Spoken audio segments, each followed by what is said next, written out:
Bonjour à tous, je m'appelle Florian, je fais partie du réseau de Green Bull sur l'incubateur, sur Money-Game et sur l'Académie des investisseurs rentables. Aujourd'hui, on organise une visite sur site de notre projet de Fontainebleau pour présenter au reste des membres de l'incubateur d'Île-de-France notre projet, comment on l'a mené, les retours d'expérience qu'on peut avoir.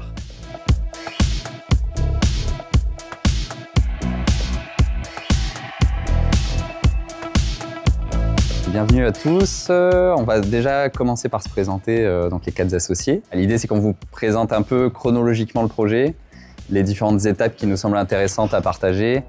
Et après, on finira par une visite de tous les appartements relativement rapide. Hein, voilà. Donc sur le projet en lui-même, du coup, je n'ai pas reparlé, mais en effet, ça a été posté sur Bien Ici, quand même, voilà. Donc là, c'était pas trop off-market. Il y avait 2 visites programmées, fallait visiter. Il y a quand même pas mal de monde. Au final, à chaque fois, il y avait bien 20 personnes. Donc, il n'y a pas tout le monde qui passe à l'action aussi. N'hésitez pas à aller visiter, même si les prix sont hauts. Donc ici, c'était 1,3 million mis à prix.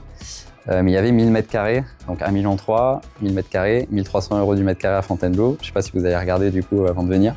Bien fait, c'est facilement à 5 000 € du mètre. Voilà, un appartement.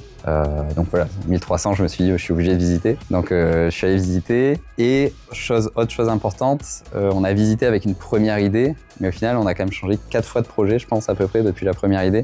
Donc pareil, ça c'est un conseil de Yann Darwin que je trouve bien aussi, mais restez pas bloqué sur votre première idée, c'est super important. Il faut vraiment pas hésiter à switcher, à changer de prisme. Donc le projet en quelques mots, c'est un ensemble immobilier qu'on a acheté à la mairie de Fontainebleau. C'est un projet sur lequel on fait la division de l'ensemble immobilier en 11 lots. On a 7 lots d'habitation, 3 locaux professionnels et un cabinet dentaire. Donc on a commencé l'opération au final depuis janvier 2024, mais on est propriétaire officiellement depuis décembre 2024. Donc le temps de portage du projet qu'on vise, c'est jusqu'à fin octobre 2025. Voilà, donc 10 mois de portage. On a réussi à faire ce projet sans la banque, voilà, grâce à une vente à terme. On finance du coup avec l'apport des associés, les obligataires. Et après, on peut peut-être aller dans un des locaux pour continuer.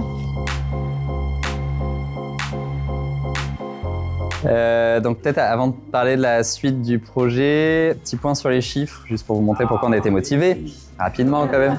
Donc prix d'achat, finalement 1 461 000 avec les frais de notaire inclus, donc tout inclus, frais d'agence, etc.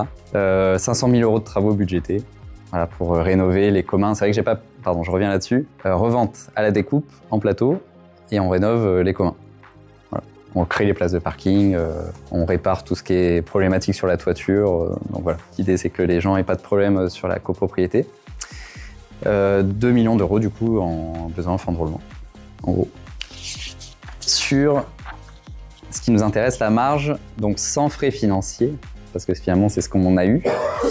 On a une marge à 29%, en bénéfice du coup brut, hein, voilà. 730 000 normalement, si tout se passe comme prévu, et 2,7 millions de chiffre d'affaires du coup après toutes les ventes, là, c'est là-dessus qu'on devrait arriver. Donc sur la pré-commercialisation, je vais vous faire passer un dossier, vous pouvez vous le faire passer entre vous.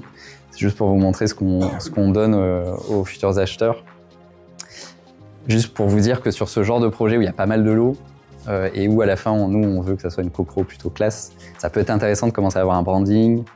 On s'est embêté à créer un site web aussi, ouais, parce que je travaille là-dedans, donc c'était pas très dur, mais n'hésitez pas à avoir des supports de communication qui sont peut-être un peu plus professionnels et des projets 3D avec des projections, bien sûr, pour chaque appartement. C'est quand même très important pour les acheteurs. Donc niveau surface, on avait le cabinet dentaire ici qui fait 370 m². Juste à côté, on a un local professionnel qui en fait 125, qui était dans le pire état possible, celui-là. Voilà, c'est celui-là clairement qui a été le plus compliqué pour se projeter.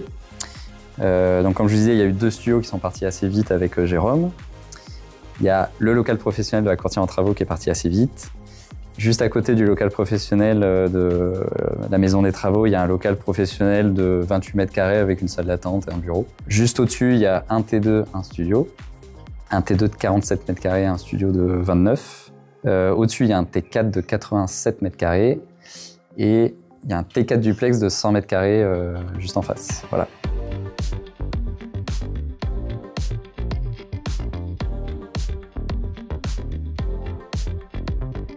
On est plutôt à peu près comme prévu pour l'instant. Après, il reste encore des travaux, il reste encore... En gros, en travaux, on a plus que prévu. Mais en vente, on a fait un peu plus aussi. Après, on a réajusté des prix aussi au fur et à mesure, hein, par rapport à la demande et aux besoins. Et puis on a réussi à se passer de la banque. On a réussi à se passer de la banque, qui a fait vraiment le gros drop. Voilà. C'est ça qui nous a rattrapé beaucoup. Hein. Sinon, en effet, s'il y avait la banque, on serait en dessous de ce qu'on avait prévu. Vous êtes passé totalement de la banque. Oui.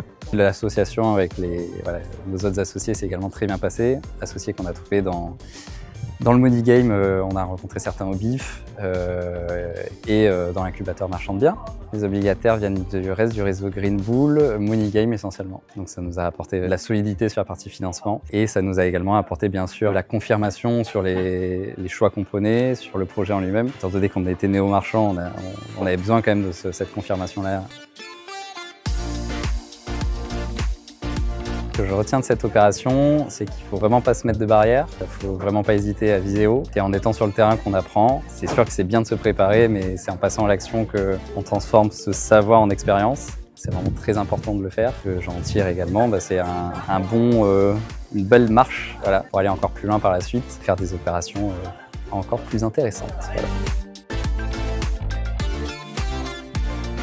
Cette journée était vraiment sympa pour nous parce qu'au-delà d'avoir pu partager les coulisses du projet, ça nous a également permis de rencontrer plein de gens qu'on ne connaissait pas jusque-là. Même des retours d'expérience aussi d'autres gens qui ont pu faire d'autres projets et qui ont un autre œil sur le projet. Donc toujours très intéressant d'avoir ça aussi. Puis avoir un moment de convivialité, d'échange avec les membres de l'incubateur et les obligataires, ça a été vraiment très enrichissant pour nous aujourd'hui. Une belle opération avec des beaux chiffres et je suis venue voir, prendre de l'expérience. Rencontrer des gens, c'est surtout ce qui est important pour moi. C'est vraiment le réseau et la force de l'écosystème Green Bull. Belle personne à rencontrer, un beau projet à présenter, des choses à apprendre, à connaître, plein d'échanges. Il y a un esprit un peu Green Bull qui est très agréable. Quand on voit d'où ils viennent, où ils sont et où ils vont être, je me dis ouais, j'aurais aimé faire partie de cette aventure-là. Ceux qui savent, ceux qui ont déjà fait beaucoup de choses, partagent sans calcul toutes leurs informations, tous leurs tips. Moi, je regrette vraiment pas mon investissement dans cette entreprise et au sein de l'Académie Marchand de Biens.